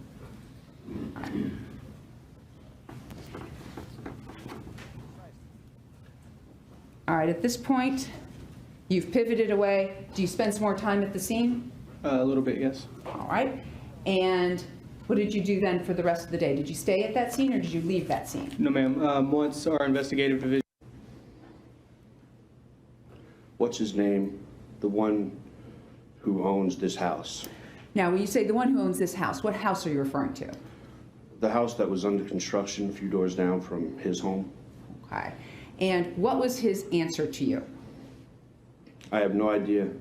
Never met him. Never met him. Okay. What is the next question that you asked Greg McMichael? Did this guy break into a house today? And what did Greg McMichael say in response from line 8 to line 13? Well, that's just it. I don't know. That's what I told what's her name out there. I said, listen, you might want to go knock on doors down there because this guy had just done something that he was fleeing from. And I don't know, you know, you might have gone, he might have gone in somebody else's house. Okay. Or somebody's house. Here's what's so crazy about this case, Robert. You hear, well, he did something. We don't know what he did. Right. We don't know what it took. He was right. But it was something. Why in the hell are you chasing somebody and using lethal force when there's no reason whatsoever? I think as this case goes every day, it's just, to me, now granted, you never know what these juries are going to do, but another nail in a coffin of what the hell were y'all chasing this black man for? And look, Roland, I've tried cases against Lisa before, the prosecutor right there. Compare that cross-examination. And I want people at home, take that clip right there and compare it to the cross-examination in the Kyle Rittenhouse case to see the difference. Do you see how she had a list? She said the sentence, yes, no answer, no. She says the sentence, yes, no answer, yes. No narrative responses, no. Well, what did you have for breakfast that day? Oh, well, why'd you let the guy hit you in the head? None of that. That is how you do a cross-examination. That is how you, they say, pin somebody to the cross on cross-examination. That's how you make sure that the point gets across. In the same way you came away with a completely different interpretation of guilt or innocence because of the way she conducted that cross-examination versus the Rittenhouse case is exactly what the juries will see in that case. If you had that same prosecutor down there in Glenn County, Georgia, from Cobb County, up there in Kenosha, Wisconsin, you will probably have a very different case taking place because that's how you're supposed to do it. And now it's allowing people to see exactly why it's important to have competent prosecutors in these cases. But Robert, I hate to do this to you. She was doing a directive for a police officer. But your point is correct. Yeah, the same point, same. So doing the direct, same point, same idea. Same Take your point. list, go through it. Yeah. Right, and she had a list that she was checking off, and you and I wouldn't even have a list. We'd probably have some cliff notes or words on a card or something. But you're absolutely right about that. But this is the bizarre. This is what the jury's never going to be able to get around. And for the defense, what were they chasing him for? He was seen at an unconstructed or a house under construction. He didn't take anything. Maybe he just liked to go to the house. I don't know. He ran and was jogging. And again, this is such white privilege and racism. If he were white, would they have taken off chastening? No. They would have said, that's Jimbo jogging every other day or something. But because he's black and they don't see us as human beings, these good old boys get in the pickup truck with their shotguns because he's black, he's young, he's big, he's dangerous, and he had to do something because otherwise, why he running through our neighborhood like that? I mean, this is just blatant racism and white privilege. And so then this kid is dead. They shot him because they cornered him, and then he grabbed the shotgun in his defense. In all of these cases, there's this negative narrative, and the shooter is driving the negative narrative. And now they're on their defendants, and they want the jury to then cloak them with all of these protections to say it was self-defense, whether it's Rittenhouse or these good old boys on Arbery's case, that I had these protections. But the question is, but for you, the defendants, and but for your guns, right, the victims would not have been killed. There would be no incident. There would be no arrest. But for you and your reckless and criminal conduct. There is no defense to that if you're driving that negative criminal narrative. It'll be interesting to see what the juries do, but this is all negative behavior by the defendants that I don't think either one ought to be able to get around, Roland. I just really don't. And Scott, to that point, I want people to understand this. Even if Ahmaud Arbery had been running down the street holding an AC unit and a big screen TV in the other hand, you still can't shoot him. He's still innocent too. He's still innocent. So even if the McMichaels had thought or had proof that he had committed a crime, guess what? Even under Georgia's old self-defense law, that is still not justification to use lethal force to stop a property crime. That's just not the way. Even the law has now been repealed, but even the old law, it wouldn't have been justified under that. So I think in this case, you never know what a jury is going to do. You don't like to call things early, but it's going to take a hell of a defense argument to get around some of these facts that have come out during the prosecution's case in chief. Or better yet, watch this. All Let's right, say folks. you caught him and you didn't shoot him. What are you gonna do? You're gonna interrogate him? You're gonna rope him up? You don't have anything on him. He's running. He's jogging. You're gonna call the police, and then you're gonna try to convince the police that somehow he's in the wrong place. That's just crime. He was running while black. He was running in the wrong community. And that kid dead now. How you get your arms and head around that in 2021 as a black man in America? America's promise of freedom, justice, and equality, it's an unfulfilled promise by its own people, by white folks who have privilege and don't see us as human beings. It's an awful case, Roland. It's an awful case. It is. All right, folks, got to go to a break. We come back. Wait till I tell you what these 4 Seattle cops who were involved in the January 6th insurrection want to do. You want to know about white police privilege? That's next on Roland Martin Unfiltered, broadcasting from Los Angeles on the Black Star Network. Back in a moment.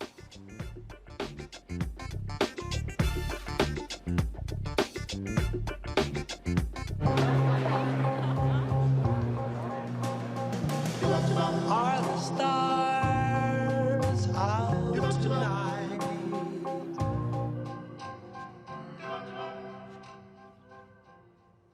Alexa, play our favorite song again. Okay.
Maureen is saving big holiday shopping at Amazon. So now she's free to become Maureen the Merrier.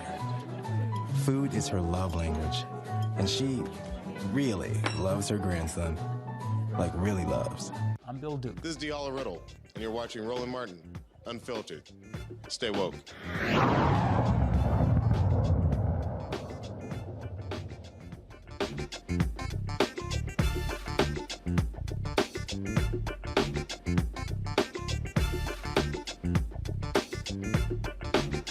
Y'all, like, I don't need any flashbacks. Oh, y'all, welcome back to, y'all supposed to stay on this, y'all supposed to stay on that shot. Why y'all switch so soon? Y'all know I wasn't ready to talk yet. All right, y'all, welcome back, Roland Martin Unfiltered. Let me, y'all want to hear some crazy, look, I keep telling y'all the privileged attitude of a lot of these cops. So check this out. There were 4 Seattle police officers who participated in the January 6th insurrection. They now are appealing to the Washington State Supreme Court because they don't want their identities to be released. The attorney representing the officers, said the cops had a First Amendment right to attend a political rally, and releasing their names could subject them to potential violence and harassment. You mean like the violence and harassment we're seeing right now? It took place on January 6th against other cops. The ACLU, they filed a Public Records Act request for the city's Office of Police Accountability investigation into the officers' activities on January 6th. They believe the public has a right to know who the officers are. The case will decide if their anonymity is protected under the state's public records law. The court must also decide whether the officers can continue their court filings anonymously. The case was taken under advisement by the High Court and will be ruled upon later. I mean, this is the crazy thing that happens, that keeps happening, Robert, where police officers think and they operate. There are 2 forms of justice. One for them, one for the rest of us. You're absolutely correct. And I think that this January 6th investigation, they've done a very good job of getting to the bottom of some of these lower level people who attended the rallies. And these officers kind of are lumped into that lower level group of people. But I think the focus is going to have to be the folks who are on the other side of that barrier and how we're going to bring them to justice. The police officers, those Capitol police officers who we saw on video opening up the gates and letting people in. They want the Congress members who are escorting people around, showing them around the Capitol prior to it happening. The Congress people who are tweeting out the location of the Speaker of the House and the Vice President for the mob to come murder. Those are the people we need to be getting at. Who paid for all these rednecks to get to Washington, D.C.? Them hotels are not cheap. Who paid for all those buses for them? Who paid for the hotel? Who fed them? Who organized this? We've got none of that information. So you're getting a lot of low-level people on trespassing violations, disorderly conduct violations, those sorts of things. This is not getting to the bottom of who started and what was behind this insurrection. And do you think all those people just went home and said, well, I guess it didn't work that time, I guess we'll go back to civil society? No, they're just waiting for their next opportunity to do this again. And now, because that was the dry run, now they understand what they did wrong and what has to happen. So what happens if that exact same mob comes back in 2022 or 2024, where we're inaugurating the next Democratic president? What's going to stop those people from coming back, this time armed, this time with maps, this time with a real plan to execute it, and not simply this riot that took place?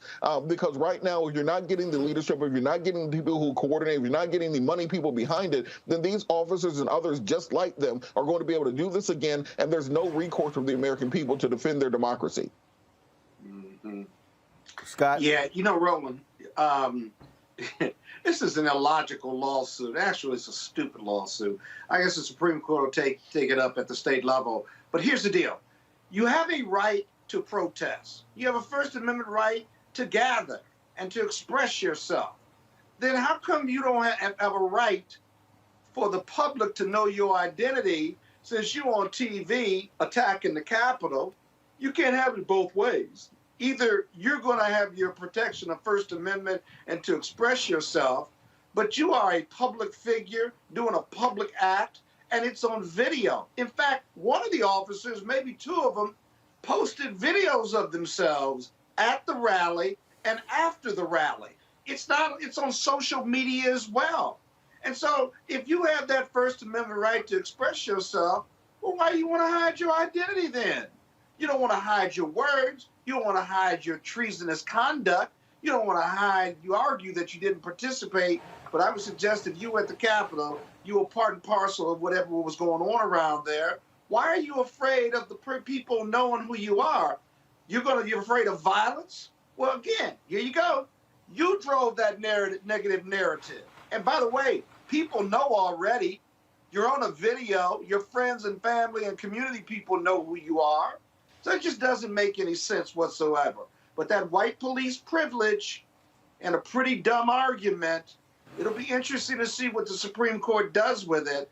But I don't think they've got a snowball's chance of convincing the Supreme Court that their identity is not relevant, appropriate, or material, or important to the public on the journalistic standards. That just makes no sense whatsoever. Want to talk about white privilege? Check this out. A white California lawyer wants to stop the transfer of Bruce's beach from the LA County to descendants of the Bruce family. This is crazy. Joseph Ryan, who is known for flying the Confederate flag, is questioning the constitutionality of the land transfer. In September, California Governor Gavin Newsom signed a bill allowing the land to be given back to the Bruce family. In 1912, the Bruce family purchased the land, and it made it into a successful black-friendly resort, but the city confiscated the land, citing eminent domain. The preliminary hearing for the lawsuit is set for January. Lord, even when you sit here and have the California Assembly pass this thing and make it law, you got the white supremacists who's still trying to stop black folks from doing something, Scott. You know, whenever you pass legislation at the state or federal level, you know there's a committee report, right? There's a legal sufficiency report, right? There's a financial impact statement, right? And then the governor does the same thing before he signs it, right? And this was, and if you take it by eminent domain, you took it away from black folks 100 years ago.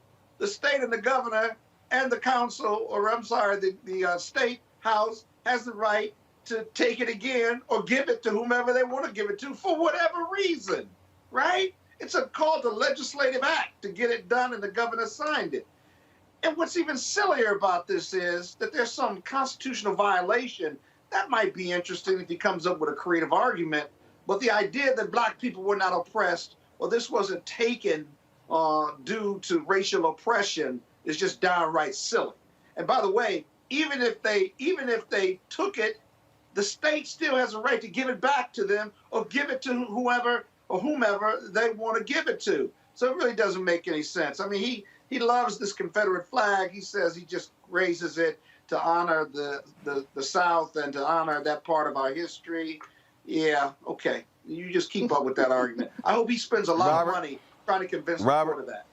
Well, you know, I think this lawsuit is really about trying to. I think this lawsuit is really about trying to stop the proliferation of this nationwide, because for every state, for the most part, has a Bruce's Beach. If you look at Atlanta, you know, right where Lake Lanier is, that used to be Oscarville, a prominent black community. If you look at the national highway system, many states, those highways go directly through black communities, black houses. This is in the 1930s, 40s, 50s, and 60s. So those the railroads too. Yeah, the railroads. Those people's descendants are still alive, and those people will have a claim if so they're trying to use this suit to try to stop this, because if this goes forward, they're going to see people petitioning every state saying, look, y'all put a highway over my house, y'all sank my grandparents' house under a lake, y'all put a railroad and a freight depot over it using eminent domain. There's a point in time in the 80s and 90s where it got to the point they were using eminent domain to build shopping malls and taking away housing to build retail districts for predominantly wealthy people. So I think this is going to be the kind of the tipping of that iceberg, the tip of that iceberg, where we're going to start diving down and seeing how much generational wealth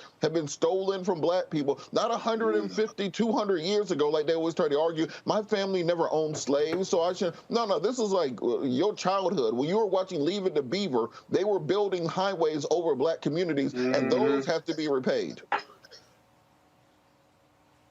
All right, folks, got to go to a break. We come back, our Tech Talk segment. The black founder of a company has created these Bluetooth earphones. We're going to talk about that next. Many of you are walking around with those earbuds. You might check this out. That's next on Roland Martin Unfiltered, broadcasting live from Los Angeles on the Black Star Network. Ain't no show cooler than this.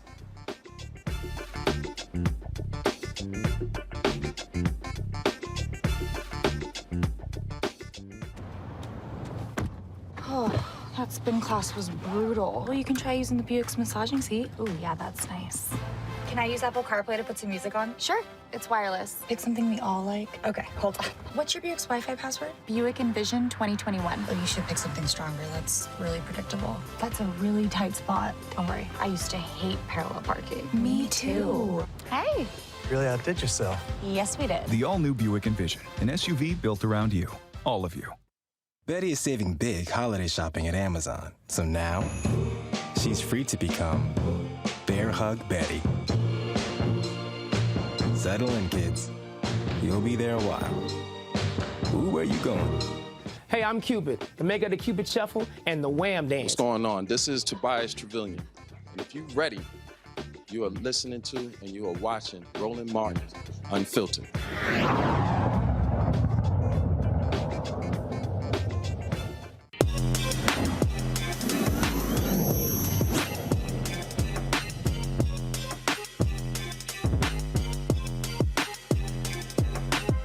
Go to slider, go to slider.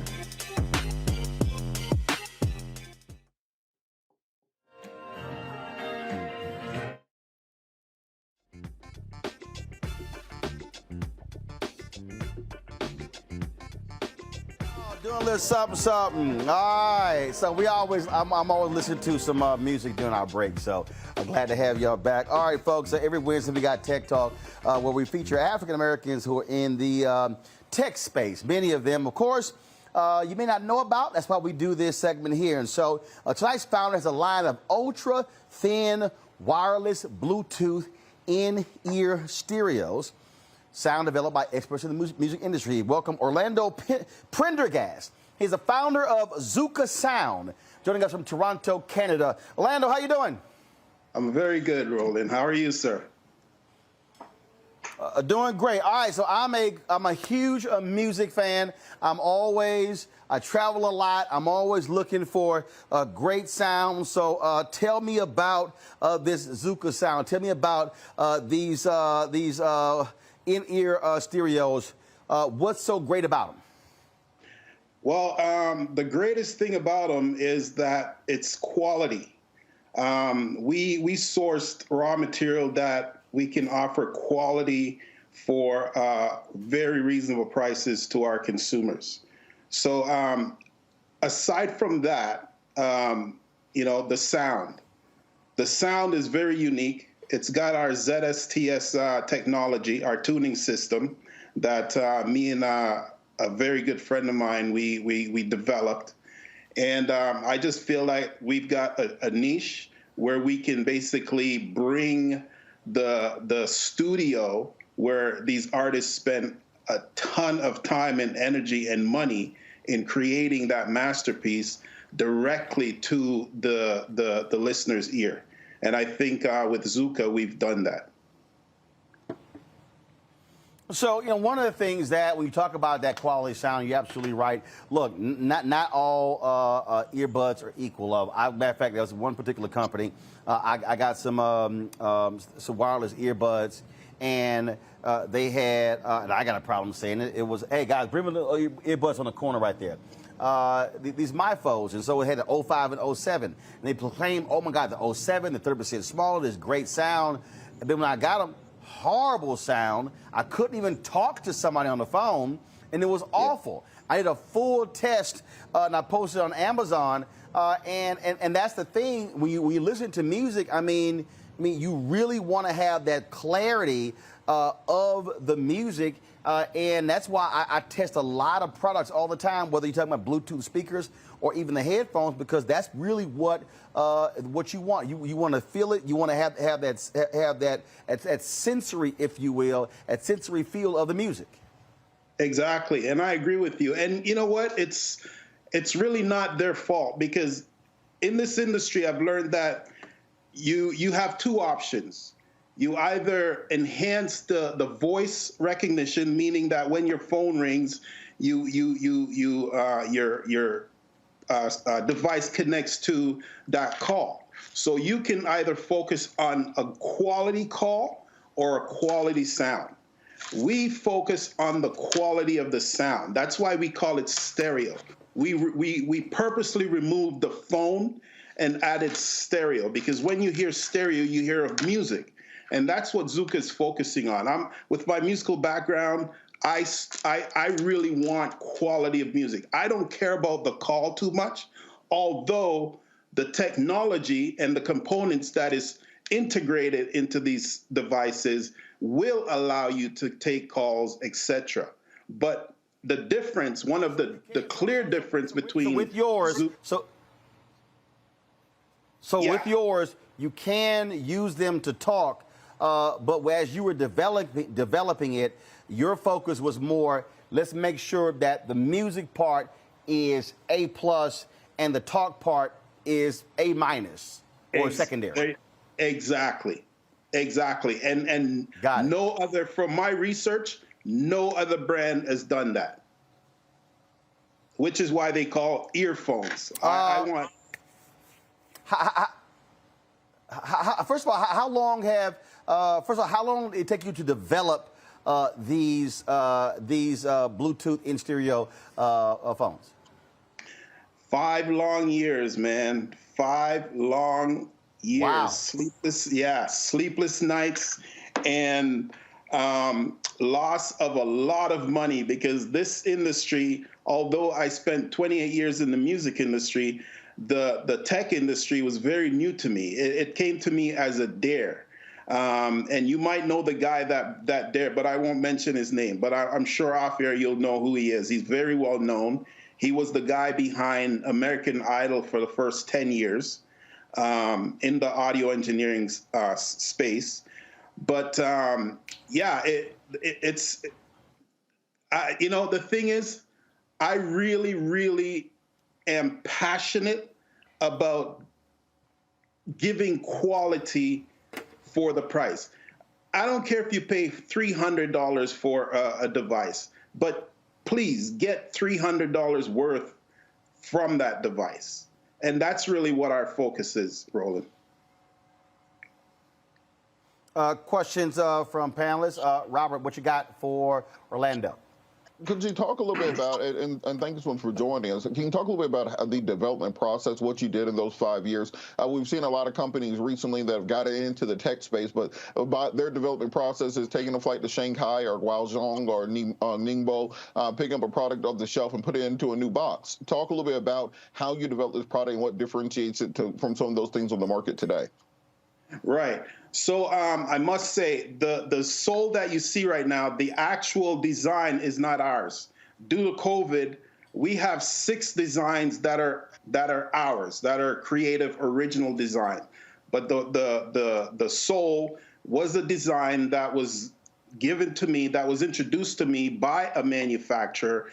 He was haunting me for years to use this design, and finally, when COVID hit, and due to the computer chip shortage, the global computer chip shortage, and us being the little guy, we were really affected. So my original designs are not yet launched or even produced as yet.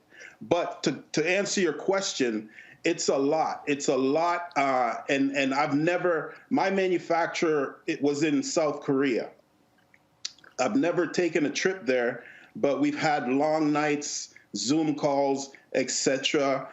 They took my input, they took my instructions, and the process is like anything. You have to have tooling, proper tooling, which you have to create from scratch, which is a lot of financial investment and so forth.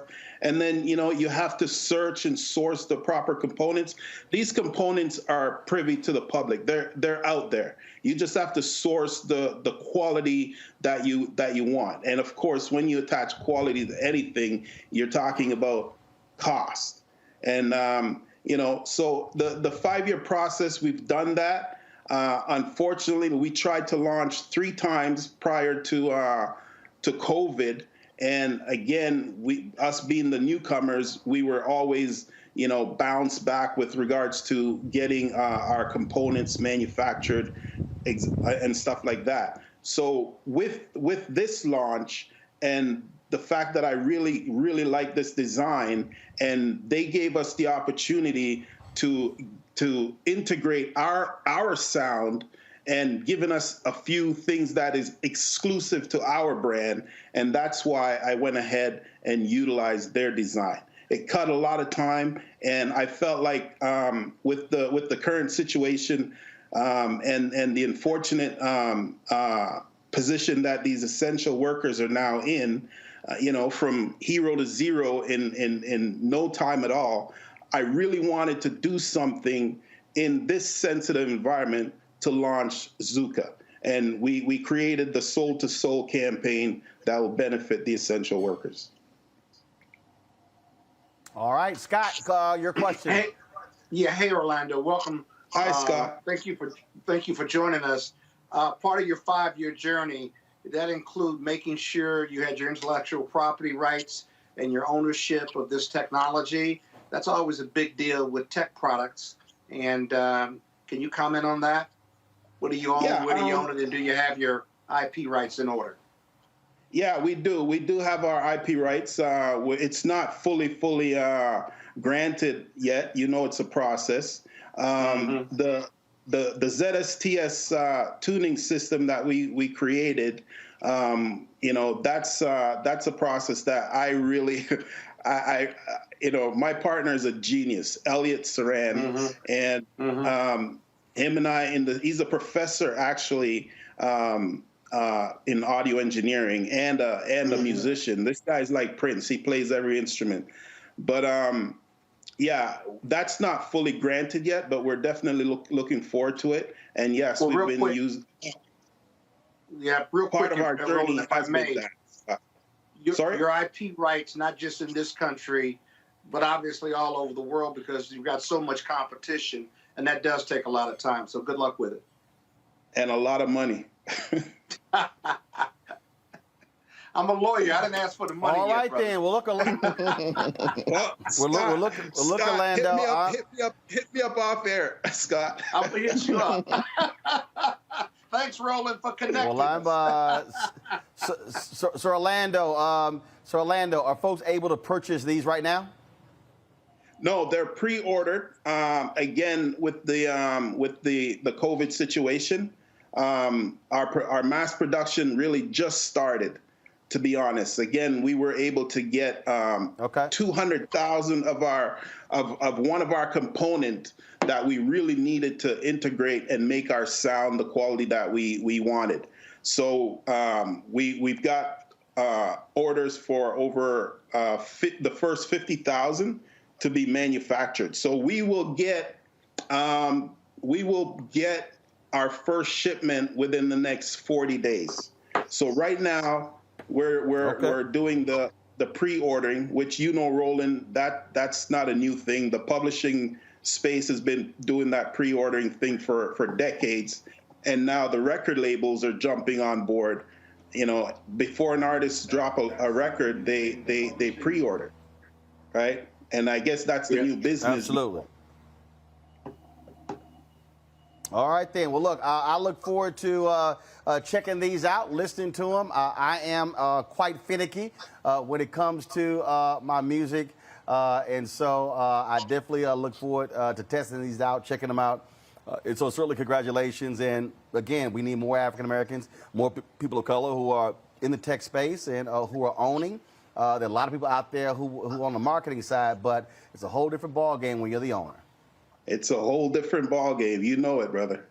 Like Puffy says, I want to cut the checks. Absolutely. Or as I say, I want to endorse the checks. There you go. There you go. There you go, That's man. It. Orlando, thanks so much. I appreciate it, Doc. Thanks a lot. Good luck. Thank you, man. I've been admiring you for years. Thank you, man. Keep doing what you're doing, brother. I will do. Will do. Thanks a lot. Thank you guys for having me. I want to thank Scott, Robert, and Monique. Thank you very much. I want to thank Scott, Robert, and Monique for joining us on today's show. Folks, it was, of course, a full show. We got a lot more to break down tomorrow right here on Roland Martin Unfiltered, broadcasting live from L.A. As I said, we have been shooting episodes of Rolling with Roland, my new show that's going to be on the Black Star Network. We've had some amazing interviews our last 2 trips to Los Angeles. We've had great one-on-one conversations with Richard Lawson, with Glenn Turman, Jack A., Bill Duke, Mario Van Peebles, Michael Collier, Jeffrey Osborne. I'm leaving out somebody we chat with. Then, of course, last time, Dondre Whitfield, Johnny Gill, Sherry Shepard, Guy Torrey, Damaris Lee, Michael Ely, Laz Alonso, Maddie Rich, Sheila E. Yesterday, we talked, of course, with Sally Richardson Whitfield. Man, the conversation last night, y'all, was fire with Richard Roundtree. And tonight, I'll be talking with Trevor Jackson.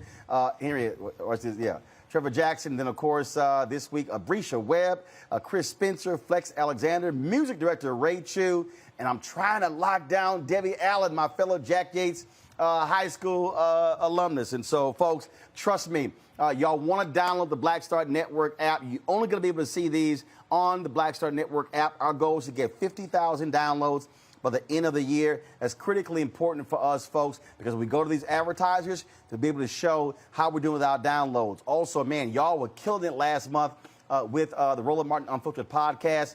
200,000 downloads of my Black Information Network commentary last month. And so you can do that. If you also miss this show, if you can't watch this show on the Black Star Network app, or if you can't watch it, of course, on a YouTube channel, you can also download the podcast. You can download this podcast. Again, 200,000 downloads last month. And so things are going great. So please download the Black Star Network app, share it with your friends, get them to download it as well. You can download it on your phone, on your pad, on your TV. If you've got Apple TV, Android TV, Roku TV, Amazon Fire Stick, Xbox, Samsung Smart TV, all of those. And also, don't forget to support us in our Bring the Funk fan club. All your dollars support in terms of what we're able to do. Let me give a quick shout out right now to, let's see here. Let me go through here.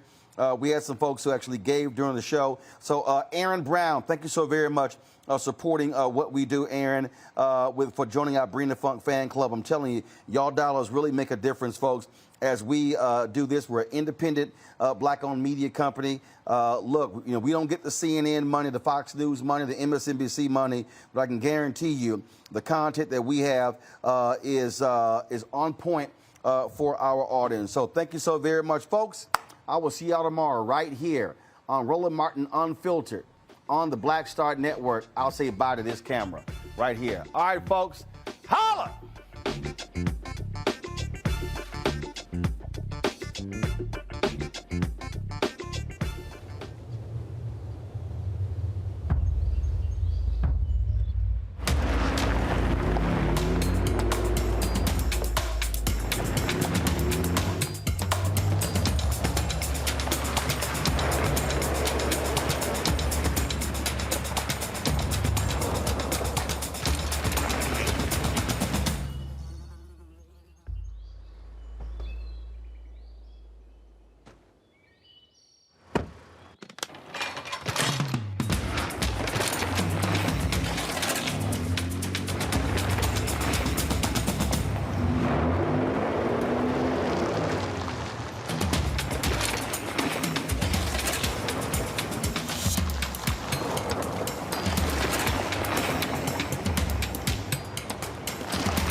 To be smart.